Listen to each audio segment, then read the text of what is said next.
മക്കളല്ലേ, ഭയങ്കര സുഖമല്ലേ എന്ന് കേൾക്കുമ്പോൾ തന്നെ നമുക്ക് ഇറിറ്റേഷൻ ആവും.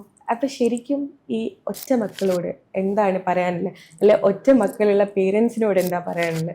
ഞാൻ കുറച്ച് ദിവസം മുമ്പ് ഒരു റീൽ ഇട്ടിട്ട് ഞാനിങ്ങനെ ഹെയറിൽ കത്തിയടിച്ച് നടക്കൊണ്ടിരിക്കുന്ന സെയിം ടോപ്പിക്കാണ്. ബേസിക്കലി നോക്കൂ, ഒരു കാര്യം പറഞ്ഞാല് this is A subjective definition.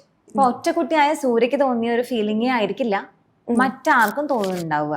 അപ്പൊ ഞാൻ ഇങ്ങോട്ടേക്ക് വരുന്നതിന് മുമ്പ് എനിക്ക് ഉണ്ടായിരുന്ന ഒരു ക്ലയന്റ്, ഇന്നത്തെ രാവിലത്തെ ക്ലയന്റ്, ആ കുട്ടി ഇപ്പോ 2 കുട്ടികളുടെ അമ്മയാണ്. അയാളിപ്പോ ഒരു സീനിയർ മാനേജറൽ പോസ്റ്റിലേക്ക് നിൽക്കുകയാണ്. അപ്പം എന്തോ ഒരു പ്രസന്റേഷൻ അയാൾക്ക് സബ്മിറ്റ് ചെയ്യാനുണ്ട്. നേരിട്ട് അവിടെ പോയാൽ മാത്രമേ ആ ഒരു പോസ്റ്റിലേക്ക് വരുള്ളൂ. അപ്പൊ അവര് ഞാൻ കോൾ തുടങ്ങി ആദ്യത്തെ ഒരു 15 മിനിറ്റ് ഏങ്ങിലടിച്ച് കരയാണ്, സംസാരിക്കാൻ പറ്റുന്നില്ല.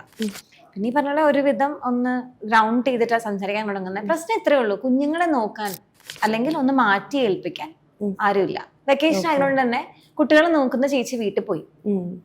ആൻഡ് ഈ ഒരു ഷെഡ്യൂൾ ചെയ്ത കോള് അവർക്ക് ആക്ച്വലി ഇപ്പൊ വരേണ്ട ഒരു സംഭവം അല്ല, ജൂലൈയോ ഓഗസ്റ്റിലോ പ്രതീക്ഷിച്ചിരുന്ന, ഓണം അടുപ്പിച്ച് പ്രതീക്ഷിച്ചിരുന്ന ഒരു കാര്യമാണെന്നാ പറഞ്ഞത്. ഈ പറയുന്ന ആൾക്ക് 3 സിബ്ലിങ്സ് ഉണ്ട്, അച്ഛനും അമ്മയും കൂടെ ഉണ്ട്. അപ്പൊ എൻ്റെ അടുത്ത് പറയാണ്, മാം കഴിഞ്ഞ ഒരാഴ്ചയായിട്ട് ഞാൻ എൻ്റെ പ്രിപ്പറേഷൻസിന് വേണ്ടി നിൽക്കുന്നതും മോക്ക് എടുക്കുന്നതും ഓടി നടക്കുന്നതും ഒക്കെ എൻ്റെ അമ്മ കാണുന്നുണ്ട്.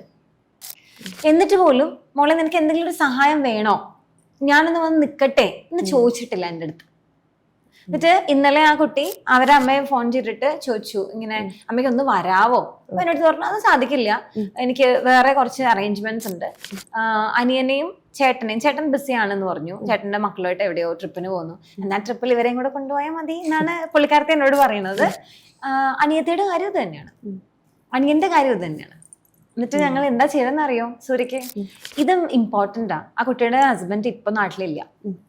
ഞങ്ങളൊരു ഓർഫണേജിൽ, ഒരു ഗേൾസ് ഹോമില് അവിടുത്തെ ഒരു പെർമിഷൻ എടുത്തിട്ട് ആ കുട്ടികളെ ഒരു 1.5 ഡേയിലേക്ക് മാറ്റി.